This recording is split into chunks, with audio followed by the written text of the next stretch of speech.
Using the power of Zoom once again to catch up with the CEO of the St Vincent de Paul Society in Victoria. She's the CEO, her name is Sue Cattermole. Sue, hello. Good morning. Welcome to TheInformer, and can I just say, that virtual background looks exquisite. It's fantastic, isn't it? It's been a long time since I've been to San Francisco, but it is a beautiful place. Hey, the reason we've got you on TheInformer was we want to find out what's happening with St Vincent de Paul. The store that I know in Bay Street in Port Melbourne is closed at the moment. So how are you doing what you normally do, and that is help so many people in the community day in, day out? Yeah, well, it's a changing situation. So all of our metropolitan Melbourne stores are currently closed, but our country ones are still open. So it's an unusual situation where we've got different operations, but the services we provide are still continuing. So we're still providing food. Food remains a major issue for people, and we're still, I think we've done something like 29,000 food hampers alone since the start of COVID. So the work is continuing. It is a bit more challenging though, because we do rely heavily on the income from our retail operations, and our city stores perform particularly well. So it is a difficult time. I can only imagine how difficult it is with your funding, because those stores, those frontline stores, have not only played a fantastic role over the years, but they are one of your major fundraisers, aren't they? They certainly are.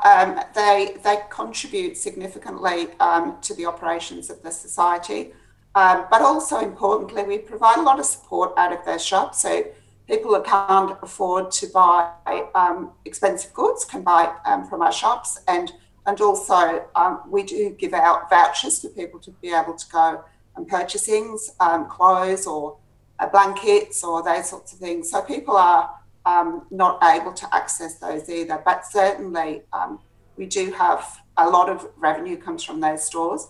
We do also have our fundraising campaign, and we've been pretty successful with our winter campaign, and that's still open at the moment. So, you know, people can go to vinnies.org and certainly still continue to donate to our appeal, which is great. We've had an enormous... So your annual winter appeal is up and running again, as usual? Just remind us again, if people want to assist and donate to St Vinny's, especially at this crucial time when your frontline stores have been closed, what's the address again? So it's www.vinnies.org. You can go there and you can donate to Victoria's appeal. Fantastic.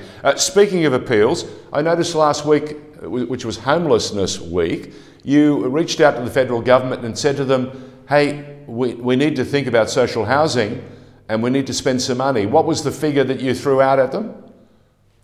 Well, I think nationally they're looking at around 60 billion. I recognise across all of the states the significant challenges with social housing. Even in Victoria, for example, we're estimating that there will be around 60,000 social homes needed in the next 10 years. Victoria in particular has so that's a big investment. Social so housing. That's a big investment. It's a huge investment. What numbers are we talking about, Sue? In dollar terms, yes. I think it's around 60 billion. It's a significant investment. So that's nationwide, let's talk Victoria for a moment. I'm not sure totally of the dollars for Victoria. But it would be a portion of that 60 million, 6 to 10 billion. 60 billion, it certainly would. Wow. And in terms, we need to build around 6,000 homes a year. And it is a responsibility. The federal government won't be able to do all of that heavy lifting themselves. I think private partnerships will be an important factor with the construction industry. And certainly the construction industry has been supportive of building more social housing. Sue Cattermole, does St Vinny's get support with their rent each year, or do you have to meet your rent commitments like everyone else? We have to meet our rent commitments like everyone else. And what would that cost you? We have, Oh, you're asking me some detailed figures here. What would it cost us? I think it costs around $5 million a year, because we Wow. do own some of our properties, but certainly we don't get any concessions. Wow. We've got some really supportive landlords, and they've been particularly supportive during this COVID period, which we're very grateful for. Well, that's much appreciated. Yeah, That's a big deal, because, as you said earlier, you're still feeding thousands of people, disadvantaged people, families that are struggling, even though your frontline stores are closed.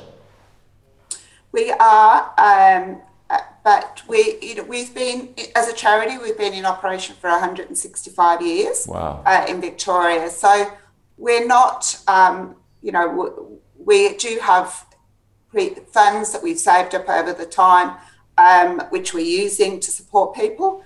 And we hope that the lockdown does end in the middle of September, and that we can get back to supporting people in the community. And many people have supported us through COVID while we've been open in the Metro stores. We've had an enormous support. So we're very grateful for the relationship between Vinnie's and the community. Fantastic. Just before we finish, one of the things I've noticed, you've achieved carbon neutral status. Is that the sort of important announcement that you needed to leave us with? I didn't realise that you were striving to be carbon neutral. We are. Look, for us, the environment is an important element. We believe that we have to look after our people, but we also have to look at our environment. We've been looking to be certified under the Climate Active Initiative, with support from Telstra and Deloitte. And yeah, what does that mean? Well, we're taking accountability for our carbon emissions across our trucks, across our shops, and our footprint generally. We normally recycle about 11.5 million items a year. And we talked earlier about donations. So that recycling process is really important. But we also have a strong focus on diverting away from landfill. So about 3.5 million kilograms of apparel and 10,000 mattresses in any year we will divert away from landfill. So it's a strong alignment that we have. This year, we've had to purchase 10,000 tonnes of high-quality offsets. Wow. Again, with the support of Telstra. But going forward, we're looking to create our own carbon offsets to reduce our footprint in future years. So thinking ahead, I like that. Just before, there's something else that just cropped in my mind as you were talking about the things that you were doing for the future. What are we doing for the bushfire affected communities that are still struggling? Some of the monies has taken an inordinate time to reach them. Can you give us an insight as to how things are going and when they're likely to get some support? Look, we understand community concern about the large amount of money that was donated and where it's gone, and I can, I can really empathise with people that it's really frustrating. We operated a system of we've had 3 stages. So the first stage for us was the first month, 5 weeks, would be emergency payments. So really hardship payments for people who had either lost everything or had just been relocated or whatever. We've now moved on to more critical loss payments for people who've made critical loss, and we've been working with the community to listen to what they need. And there's still work to be done. There's still families that we haven't been able to make contact with. COVID certainly hasn't helped, because we had people on the ground that were going to community centres, that were going to talk to the community. Yeah. That's obviously stopped, so we're operating remotely. But we've made some, we've spent a lot of money. 70% of our relief money has been spent, and it's particularly gone to those that have had critical loss from housing, feed, livestock, out buildings. One of the things we did initially was we bought a lot of generators for people. But I think the other thing that we're working hard on is what we would call the rebuilding phase. Yeah. So we've supported a social worker specialising in trauma and the Malakuta School. Yeah. We're about to work on re-asphalting the big sports ground in Malakuta. And we've launched our Bushfire Scholarship program for Year 12 students to assist them to continue with their education next year. So important work. Also the rebuilding is starting. Sue Cattermole, thank you so much for joining us. Thank you. We wish you continued success. St Vinny's has been a big part of not only Victoria but of Australia, and the work and the support they provide for all those disadvantaged families around the country is absolutely magnificent. Continued success and good health. Thank you. Thank you too. Take care. Sue Cattermole, the CEO of St Vincent de Paul.